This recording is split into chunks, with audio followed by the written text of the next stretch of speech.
Greetings YouTubers, Hellshade2 here. This video is going to be called Gun Violence in Video Games. Or even just violence in video games. Let's see how it goes here. Just today I was reading a news story about another shooting down, I believe it was in New Mexico. 15-year-old killed his parents and siblings with guns. They're not saying too much about what guns they were and everything else, but that's not really what I'm really planning on talking about here.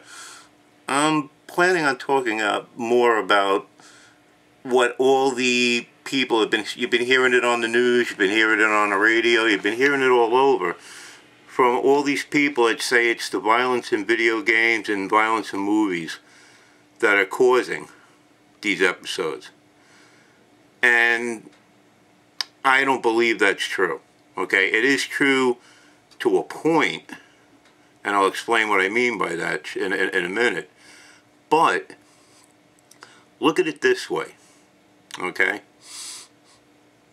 This is to me what a lot of these people that keep saying, oh, it's the violence in games, it's the violence in video games, it's causing our kids to act like this, blah blah blah, this, that, and the other thing.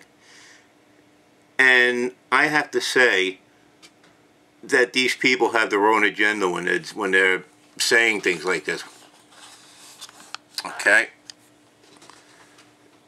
Because if you look at the sheer numbers involved, I mean, literally the sheer numbers involved, what they're saying about the violence in video games and everything causing these things is either pure unadulterated bullshit, okay, and they either don't know or they don't care because they're using it for an agenda, basically.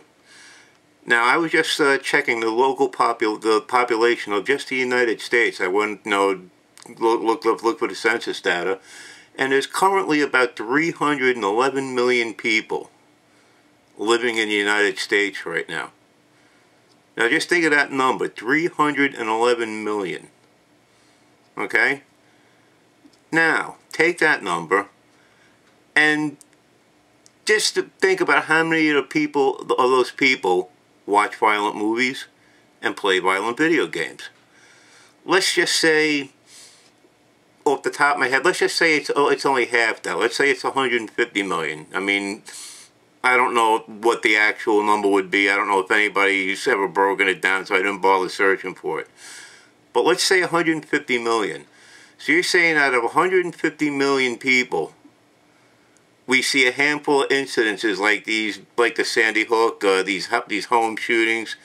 I mean, I heard a number that's in Sandy Hook's, the Sandy Hook killing up to like sometime last week. I heard it said since that occurred, there was something like 945 or 965 gun-related deaths. And that's nothing. If you're looking at a number of 150 million people, and you want to claim that it's violence in video games and violence in movies that cause these people to get violent, go out and mass killing sprees or kill their families or what have you, then the law of averages doesn't support it. It doesn't. Not at all. Not in the least. If you have 150 million people watching these things and doing these and playing these games, you'd have to have tens of thousands, if not more, of these events happening per week. I mean, if you want to say that it's those games and things that are causing the people to do it, and if 150 million people are doing them and watching them, then the law of averages would have to support a much higher number than what we're seeing. There would have to be tens of thousands a week. Possibly even 100,000 such incidents a week, if not more. If it were actually the video games and violence in video games and movies causing this. The only thing that I was saying, getting back to what I said, I get back to this point, the only people that are being affected by any such violence in movies and video games are those who are already predisposed to commit such acts. that already have it somewhere in their brain wiring or connections in their own head and synapses okay, that would make them want to do something like that. If there weren't, I mean, you had people that were killing people back, you know, long before there were violent movies and video games, okay? Well, violent video games didn't make them, violent video games and violent movies weren't around to make them do it then. Were they? No. So, what recourse do you have then? There's nothing, what do you blame it on? You blame it on the person who's already predisposed to be violent. It's up here. It's not the games in the movies causing it, folks. So next time I see one of these people on TV that claim it's the violence in video games or it's the violence in movies, it makes me just want to reach through the screen and slap the shit out of them. But that's my opinion, folks. Tell me what you think, you know, yes, no, maybe. Well, give me your thoughts, you know. And that's Hell Shade out. Have a good day.